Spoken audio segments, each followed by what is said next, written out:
பிரிண்டட்ஸ் நேயர்களுக்கு வணக்கம். நேற்று தினத்துல ஐயா ராமதாஸ் அவர்கள் பிரஸ் முன்னாடி தோன்றி என்ன பண்ணாரு, அன்புமணியை வச்சு செஞ்சு கிழி கிழின்னு கிழிச்சாரு. இன்னைக்கு அன்புமணி ராமதாஸ் அவர்கள் தனியா நான் மாவட்ட செயலாளர்களை கூட்டுறேன் அப்படின்னு சொல்லிட்டு மாவட்ட செயலாளர்களை கூட்டினாரு. கூட்டி அதிரடியான அறிவிப்புகள் என்ன பண்ணியிருக்காரு, அறிவிச்சிருக்காரு. பாமகக்குள்ள என்னதான்ப்பா நடக்குது, அதாவது சண்டை ஆரம்பிச்சது, அதுக்கப்புறம் கொஞ்சம் சமாதானமா போற மாதிரி ஒரு சூழ்நிலை இருந்தது. இப்ப திரும்பவும் சண்டை ஆரம்பிச்சு உச்சபட்ச கோபத்துக்கு போயிட்டு இப்போ சண்டை உச்சக்கட்டத்தை அடைஞ்சிருக்கு அப்படின்ற ரேஞ்சில தான் அரசியல் வட்டாரங்கள் பேசப்பட்டிருக்கு. இன்னொரு விஷயம் என்ன பேசப்பட்டிருக்குன்னா, பாமக ரெண்டா உடைஞ்சிருச்சு. அப்பா தலைமையிலான ஒரு பாமக, மகன் தலைமையிலான ஒரு பாமக, இந்த மாதிரி ஒரு பாமகவை தமிழ்நாடு சந்திக்கிறதுக்கு தயாரா ஆயிருச்சு அப்படின்ற ரேஞ்சில தான் பேசப்பட்டது. என்ன அப்படின்னு பாத்தீங்கன்னா, நான் அன்புமணியை தலைவர் பதவியிலிருந்து தூக்கிட்டேன் அப்படின்னு சொன்ன ராமதாஸ் அவர்களுக்கு பதிலடி கொடுக்கிற விதமா அன்புமணி அவர்கள் என்ன சொல்றாரு, என்ன தலைவர் பதவியிலிருந்து தூக்குறதுக்கு யாருக்குமே ரைட்ஸ் கிடையாது. ஏன்னா நான் பொதுக்குழுவை கூட்டி என்ன தலைவரா தேர்ந்தெடுத்தாங்க, இத தேர்தல் ஆணையமே அங்கீகரிச்சிருச்சு. இப்போ பொதுக்குழு கூட்டாம என்ன தலைவர் பதவியிலிருந்து தூக்கிட்டா யார் அங்கீகரிக்கிறது? அதெல்லாம் பேச்சு கிடையாது. அவரு போற போகல சொல்லிட்டு போவாரு. அதெல்லாம் யார பெருசா எடுத்துக்காதீங்க. நான் தான் தலைவர். இனிமேட்டு இருந்து யாரனா ஒருத்தர் உள்ள கொண்டு வரனாலும் என்னுடைய சைடு வேணும், என்னுடைய அங்கீகாரம் வேணும். யாரனா வெளியே அனுப்பனாலும் அது நான் தான் பண்ணணும். ஐயா ராமதாஸ் அவர்கள் நிறுவனர் பண்ணக்கூடாது அப்படின்ற ரேஞ்சில தான் அன்புமணியுடைய தோரணை இருக்கு. இன்னொரு விஷயம் என்ன அப்படின்னு பாத்தீங்கன்னா, இங்க மாவட்ட செயலாளர்கள் கூட்டம் நடக்கும் பொழுதே ஐயா ராமதாஸ் அவர்கள் அங்க உட்கார்ந்துட்டு என்ன பண்ணாரு, திலகபாமாவை பொருளாளர் பதவியிலிருந்து தூக்கிட்டேன் அப்படின்னு சொல்லிட்டு அனௌன்ஸ்மெண்ட் பண்ணாரு.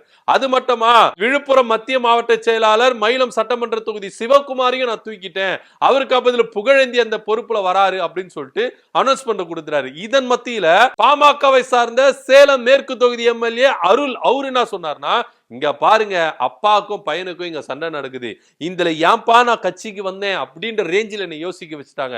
இவங்க ரெண்டு பேரும் சமாதானம் ஆகலனா நான் என்ன பண்ணுவேன், என் எம்எல்ஏ பதவி இப்ப ராஜினாமா பண்ணிடுவேன் அப்படின்ற ரேஞ்சில அவரும் என்ன பண்ணிருக்காரு சொல்லியிருக்காரு. இவர் அன்புமணி அவர்களுக்கும் ஃபேவரா இருக்கிறாரு, ராமதாஸ் ஐயா அவர்களுக்கும் ஃபேவரா இருக்கிறாரு. சோ இந்த நிர்வாகிகள் நீக்கம் மத்தியில ஐயா அன்புமணி அவர்கள் என்ன சொல்றாருன்னா, ராமதாஸ் அவர்கள் தூக்குனதெல்லாம் செல்லுபடியாகாது. இவங்க எல்லாம் யாரெல்லாம் பதவியிலிருந்து தூக்கப்படுறாரோ, தூக்கப்பட்டவர்கள் இதுக்கப்புறம் தூக்கப்படுவாங்கல்ல, அவங்க எல்லாருமே அதே பதவியில தான் நீடிக்கிறாங்க. அதுல எந்த வித மாற்று கருத்து இல்ல. ஏன்னா ஒருத்தரை நான் கட்சியில இருந்து நீக்குனாலோ, ஒருத்தருக்கு நான் பொறுப்பு கொடுக்கறதுனாலோ தலைவராகிய எனக்கு தான் ரைட்ஸ் இருக்கு. ஏன்னா நான் தேர்தல் அங்கீகாரத்தினால நான் என்ன பண்றேன், தலைவரா இருக்கிறேன். பொதுக்குழு தேர்ந்தெடுத்து நான் அதன்படி நான் தலைவரா இருக்கிறேன்.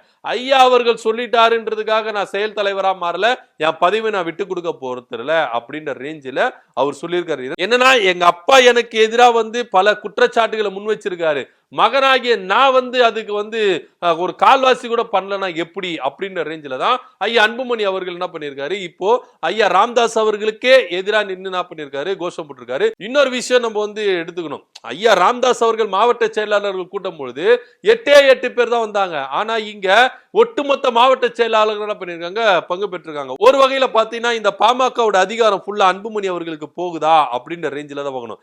ஆனா இதுல இன்னொரு விஷயம் என்ன சொல்றாங்கன்னா, ஐயா ஒன்னு விஷயம் தெரிஞ்சுக்கங்க, பாஜக கூட கூட்டணி வச்சா எந்த அளவுக்கு கட்சி நாசனமா போகும் அப்படின்றது தமிழ்நாட்டுல இப்போ 2 கட்சிகளுக்கு அந்த நிலைமை வந்திருக்கு. ஒன்னு அதிமுக, ஒன்னு பாமக. ஏன்னா பாஜக கூட கூட்டணி வச்சு பாஜக எந்த அளவுக்கு சதி திட்டம் பண்ணுது அப்படின்னு சொல்லிட்டு வட மாநிலங்கள்ல நிறைய கட்சிகளை நம்ம குறிப்பா சிவசேனா, அதே போல தேசியவாத காங்கிரஸ், இவங்களெல்லாம் பாத்தீங்கன்னா சிக்கி சின்னாபினமாக்கி இருக்கு பாஜக. இப்ப அதே பார்முலாவை தமிழ்நாட்டிலையும் என்ன பண்ணிருக்காங்க, இருந்திருக்காங்க. இதுக்கு தான் நாங்க சொல்றோம், பாஜக கூட நீங்க கூட்டணிக்கு போகாதீங்க போகாதீங்க போகாதீங்கன்னு சொல்லிட்டு ஒவ்வொரு அரசியல் கட்சி தலைவர்களும் ஓயாம கூவிட்டு தான் இருக்காங்க. ஆனா ஒரு சில லாபத்துக்காக, ஒரு சில பதவி ஆசைக்காக ஒரு சிலர் என்ன பண்றாங்க, பாஜக கூட கூட்டணி வச்சு இப்படி கட்சியை தாரவாத்துறாங்க. இப்ப அதிமுகவே நீங்க எடுத்துட்டீங்கன்னா, அதிமுகவுக்கு அப்பேற்பட்ட ஒரு சூழ்நிலை தான் இருக்கு. இப்ப அடுத்தபடியா பாமகக்கும் இதே நிலைமை தான் வந்துருச்சு. இப்ப பாமக பாத்தீங்கன்னா சிக்கு சின்னாபினமாயி கட்சி வந்து ரெண்டா உடஞ்சிருச்சு. இப்ப அப்பா தலைமையிலான ஒரு பாமக, மகன் தலைமையிலான ஒரு பாமக அப்படின்ற ஒரு ரேஞ்சில தான் இருக்கு. சும்மாவே ஐயா வந்து ரொம்பவே கொதிச்சு போவாரு. இப்ப அன்புமணி அவர்கள் ஐயாவுக்கு எதிராவே ஒரு சில நடவடிக்கைகள் எடுத்து, அதாவது கட்சியை விட்டு நான் இன்னார தூக்குறேன், ஆனா அன்புமணி என் பேச்சை கேட்காம அவங்கள எல்லாரையும் ஒண்ணு பண்றாரு, கட்சிக்குள்ள சேர்ந்து வைக்கிறாரு. சோ எனக்கு எதிராவே அரசியல் செய்ய ஆரம்பிச்சுட்டாரா அன்புமணி அப்படின்ற ரேஞ்சில தான் ஐயா இப்ப என்ன பண்ண போறாரு, பொங்குன்னு பொங்க போறாரு. இப்ப ஐயாவுடைய அதிரடியான முடிவுகள்ல என்ன நடக்க போகுது அப்படின்றதையும் நம்ம என்ன பண்ணணும், சிந்திச்சு கொஞ்சம் பார்க்க வேண்டியதா இருக்கு. ஏன்னா பாமக இந்த ரேஞ்சில போயிருமா அப்படின்ற ரேஞ்சில தான் ஒவ்வொருவரும் என்ன பண்றாங்க திகச்சு. ஆனா உண்மையில வந்து பாத்தீங்கன்னா நிறைய பேர் ஐயா ராமதாஸ் அவர்களுக்கு தான் என்ன பண்றாங்க ஆதரவு கொடுக்குறாங்க. அதாவது வன்னியர் சங்கமா இருக்கட்டும், அதே போல நிறைய வன்னியர் சங்கத்தில் இருக்கிற, அதே போல பாமக இருக்கிற மூத்த நிர்வாகிகள், நிறைய முக்கிய நிர்வாகிகள்லாம் ஐயா அன்புமணியை காட்டிலும் ராமதாஸ் அவர்களுக்கு தான் என்ன பண்றாங்க முக்கியத்துவம் கொடுக்குறாங்க, ஆதரவு தெரிவிக்கிறாங்க. நிறைய பேருடைய கருத்து என்னவா இருக்குது அப்படின்னு பாத்தீங்கன்னா, இந்த தேவையில்லாத சண்டை வேண்டாம், கொஞ்ச நாளைக்கு கொஞ்சம் அன்புமணி அவர்கள் விட்டு கொடுத்துட்டு தான் போகட்டுமே அப்படின்ற ரேஞ்சிலையும் ஐயா அன்புமணி அவர்களுக்கு கோரிக்கை வைக்கிறாங்க. ஒரு சிலர் என்ன பண்றாங்க, ஐயாவுக்கு தான் வயசாயிருச்சுல, இதுக்கப்புறம் இளைஞர்களையும் சரி கட்சியும் சரி வழி நடத்துறதுக்கு அன்புமணி அவர்களை கொண்டு வரலாமே, எதுக்கு தேவையில்லாம வந்து ஐயா வந்து இது மாதிரி எல்லாம் பண்ணிட்டு இருக்கிறாருன்னு சொல்லிட்டு ஐயா ராமதாஸ் அவர்களுக்கும் கோரிக்கை விடுக்கிறாங்க. என்னதான் இருந்தாலும் பாமக இந்த ரேஞ்சில போயிருச்சே அப்படின்ற ஒரு வலியும் வேதனையும் தான் நிறைய பேருக்கு இருக்குதா பாட்டாளி நிர்வாகிகள்லாம் என்ன பண்றாங்க கருத்து சொல்றாங்க. ஆனா உண்மையிலே பாட்டாளி மக்கள் கட்சி இப்படி போயிருமா, செதஞ்சிருமா அப்படின்ற ரேஞ்சில தான் யோசிச்சிருந்தோம். ஆனா செதஞ்சிருச்சு, பண்ணிட்டாங்க அப்படின்ற ரேஞ்சில தான் பாமகவுடைய நிர்வாகிகள் கூக்குரலா இருக்குது.